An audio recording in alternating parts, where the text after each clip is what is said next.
Alright, what's up, boys and girls? Now, for episode 2, we're going to be taking a look at a situation that I still can't quite understand. And that's how in the hell did DSP fall so far into debt? It's still mind-boggling to me that he even had to declare bankruptcy. Now, we all know where the money goes, but still, this guy made so much money for such a long time. And then throw in the fact that this guy had over 10 credit cards and I don't know how many loans. And it's just, how in the hell did you do this to yourself? And look, I understand people falling into credit card debt and not being able to pay it back. I get that 100%. It happens to so many people. But the difference between most of those people and this fucking piece of trash is that when it happens to them, they're not usually making $8,000 to $10,000 a month. Let that sink in. When this guy was going through his bankruptcy proceedings, he was still making $9,000 a month minimum. And how do we know that? Because he put it on his bankruptcy paperwork himself, or at least his attorney did. He had to show his last 6 months of income, and when you average it out, it turns out to be $9,234 a month. And it's possible that they lowballed some of these numbers. I mean, you know how bankruptcy attorneys are going to try to spin things. Add in the fact that DSP lies so much when it comes to money, there's no telling what the real numbers were. Oh, and don't forget that a few months after these numbers is when the vest streak started, April of 2020. This dude was raking in cash non-stop and still somehow couldn't pay his bills. And it's not that he couldn't pay them, he just didn't want to. And how Shawn Michaels is that? How many times have you heard this guy panic and say, oh, they might add a late charge to my bill, so I really need your tips right now so I can go ahead and pay him on time. I could probably pull up 63 clips right now of him saying that. Why did I choose the number 63? Well, it's probably because when I went to Paypig Go and typed in late fees, I got 63 fucking results. And you know there's a bunch more missing. So again, we have to ask, how the hell did you get yourself into this situation? Now, we're going to take a look at some screenshots from his bankruptcy paperwork. We're going to look at different credit cards and loans and just try to figure some stuff out. Because remember, it's our fault that he went into so much debt. I mean, he made a few minor mistakes in the past and he'll be the first person to tell you. He's not a perfect human being, but it's definitely your fucking fault. So I want to see some accountability out here starting right now. Elaine, get your fucking hand up. I know it was you. So the first picture we're going to look at made me crack up so much when I saw it. And it says, how many creditors do you estimate that you owe? And he checked between 1 and 49. Now, he should have answered between 10,000 and 25,000. I mean, technically, we're all creditors in some way or another. We want to see him face some kind of justice and pay what he owes. And by the way, where's our fucking Skittles? I'm getting tired of asking nicely. Now, the second picture also made me laugh. He was listing some of his assets and put down $500 in miscellaneous clothing and shoes. And it just made me think of all these Weekend at Bernie shirts he's been wearing lately. $500 my ass. You got those out of a fucking bin at Kroger's. And they don't even sell clothes at Kroger's, you piece of shit. Now, the first actual picture we're going to look at comes from our good friends over at American Express. Now, American Express actually doesn't like me, and it's not because my credit score is shit, which it is, by the way. But you don't need to focus on that. It's because they're fucking racist and won't approve me for a card.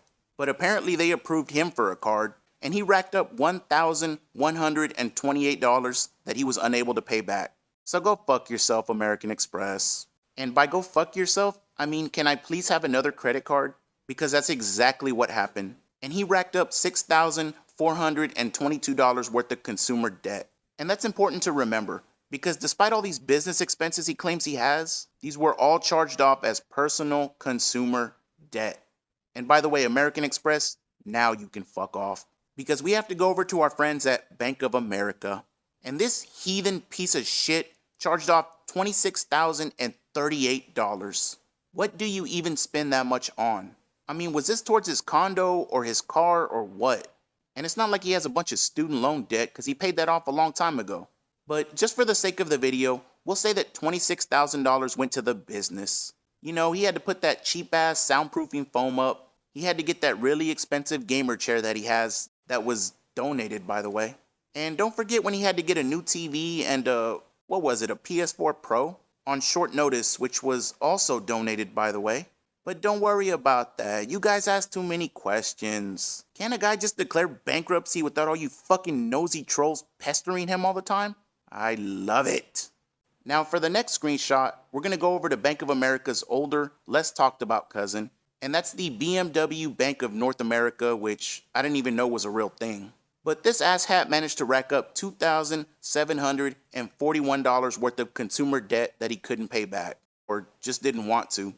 Now, I don't know if this goes all the way back to his time owning a BMW, or leasing a BMW, despite the fact that he never went anywhere and would make his then girlfriend take the bus to work, but I digress. She also didn't know how to drive because she was barely 18 at the time and he was 30, but again, I digress. And like I said, this one's a little confusing to me. Would this be a random credit card that he took out because he was a loyal customer to BMW? Did he have to take out a new credit card to finance the lease or maybe make the down payment? And then he just never paid him back and said, go fuck yourself? I really don't know. Alright, now let's stop playing your little fucking kid games here. And let's go over to the big boys at Capital One. And DSP managed to rack up a very, very modest $10,751 in debt. I mean, this dude got over on these fucking people, man. And remember, while this is happening, he's making over $9,000 a month on average. And he can't keep up minimum payments with these companies. It's fucking ridiculous. But wait, there's more. DSP manages to fleece Chase Bank for $14,100. And remember his alibi when it comes to all of this. He doesn't play mobile games anymore, and none of this debt was because of mobile games. Until he admitted on the Side Scrollers interview that, yeah, he still plays WWE Champions. And there's a clip that I fucking love using any chance that I get, because it exposes what type of lying piece of shit this guy is, especially when it comes to his loving wife. And Ramen did a 25-bit cheer and says, what is your opinion on people becoming so enamored with their devices? I just realized I've been meeting girls on Tinder lately instead of in person. Okay then. Sadly, even I've been dude, it happens to me too. Like, I'm not even gonna lie. This last year, when sadly, you know, I ended up being single again, dude, I played a shitload of mobile games at night. Like, no lie. Like, more than ever before, I played a shitload of mobile games. To the point where I was like, this is getting out of hand. And when my girlfriend would visit, I actually would tell her, I'm not going to play mobile games. I'm going to turn the phone off, which I did. And then I realized I like spending time with my girlfriend way more than I like playing 100 mobile games. So I actually told her when she moves in, I'm quitting. I'm not going to play them anymore. Like, I'll keep them on my phone just in case there's any downtime where I have nothing to do. Maybe she's at work or something. But I told her, I was like, this is such a waste of fucking time. I spend so much time at night playing mobile games. And if you're going to be here, I'd rather just spend that time with you. And she's like, oh, really? So you mean to tell me that I'm your girlfriend? I'm more important than mobile games? I'm like, yeah. She's like, wow, what a revolutionary concept. I can't believe you figured that out. What do you even say? Oh, I love spending time with you more than I love playing 100 different mobile games. Then how did you manage to rack up all this fucking debt that you couldn't pay back? And you know what? Fuck it. We're about to listen to another clip, because the narrative has always been the money you tip me goes directly towards bills and not mobile games, DoorDash, Total Wine, and all the shit that these people say. Are you sure about that? So I have 10 days where I have $0 in my bank account and I can't pay bills. And this really fucking sucks because I have bills coming up. I have a condo dues that are going to be due. I have a loan payment that's due. And I know for a fact I probably have 1 or 2 credit card payments, all coming up, and I have no money to pay them. If you guys want to help me out, please tip me. All right, tipping me. I swear to you, 100% of all tip funds are going to pay bills. They have been for the past month and a half. That or buying a new game. But now, I mean, at this point, like I can't even afford to buy a game at this point. And I know there's a ton of new games coming out. In about a week and a half, 2 weeks, and I don't even know if I'm going to be able to afford them, being very real with all of you. That's how bad of a situation I'm in right now. So, I need to get through this, and really the only thing that I can ask is for your support via tips. That's it. I don't even know what else to do. I have no clue what else I could possibly do to make any money right now. Tipping me? I swear to you, 100% of all tip funds are going towards bills. This is the one question that he can never answer, ever. Because if all this money that people have been giving you over the years has been going straight to bills, how the fuck did you have to declare bankruptcy? Because you know who doesn't declare bankruptcy, Phil? People that pay their fucking bills. So one of two things happened here. Either he just didn't pay his bills and was sitting there lying on camera to these people that 100% of all your tip funds go straight to bills, or everything that detractors have been saying about him for years has been right.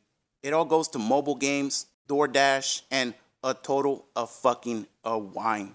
So which is it, Phil? And you know, I wish we had some bank leaks that came out that just exposed everything. But that's never gonna happen. I mean, come on, let's be real here. Hint, hint.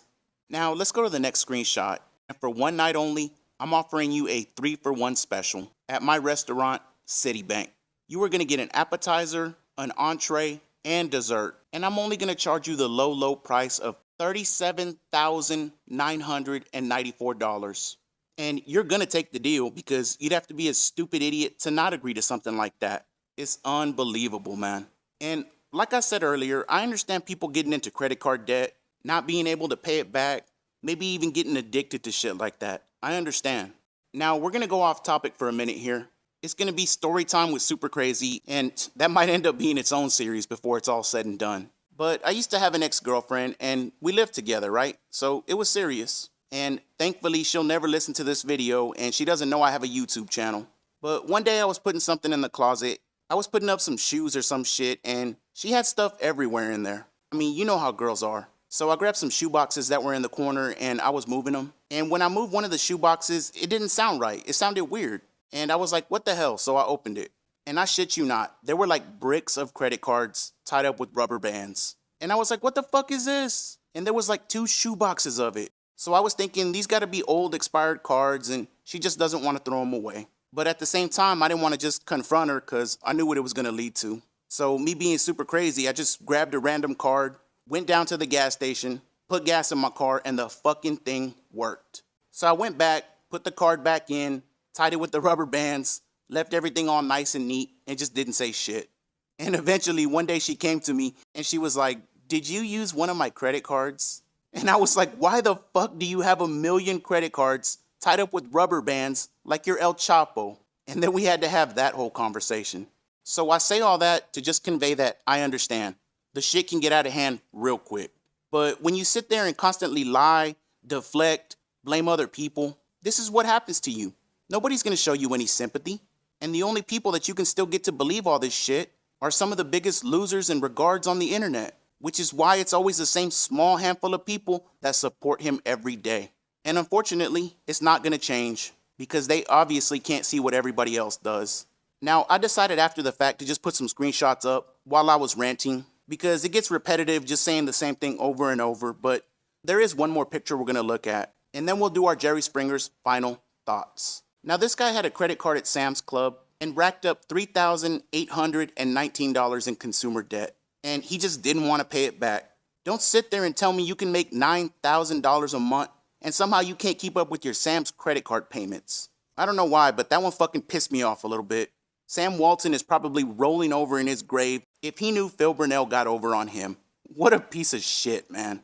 And then when you add it all up, this dude had $131,550 worth of credit card debt and loans. And remember, it wasn't due to mobile games. I swear to you, 100% of all tip funds that you give me go straight to bills. And it was partly detractors' fault for everything that we did to him, like issuing false copyright strikes and fucking with this channel. And you know, the same thing you did to me, Phil. It's kind of funny how that works out, buddy. And I promise you, I haven't forgotten about it. I still have a few tricks up my sleeve, and sometime in the very near future, you'll understand exactly what that means. I give you my word. Now for episode 3, I'm not real sure what I'm going to cover yet. I wanted to see how the first 2 go over, and then I'll see if I want to continue it, or if I want to try something different. So please give me your feedback down below. Give me about a week or so to get the next video up, and we'll go from there. As always, I appreciate you watching. Thank you for sticking with me, and a less a fucking a go. Hey, hey,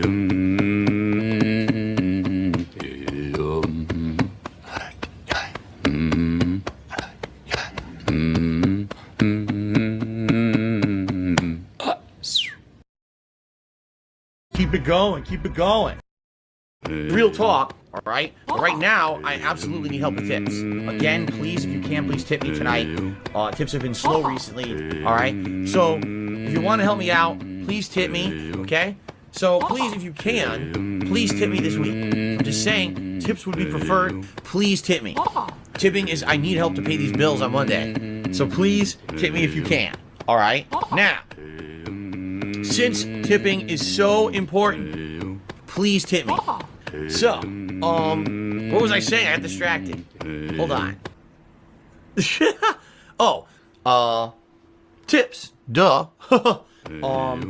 The point I'm making here is if you would like to support the streams, please tip me. Tips are what I'm going to need right now because I get them right away.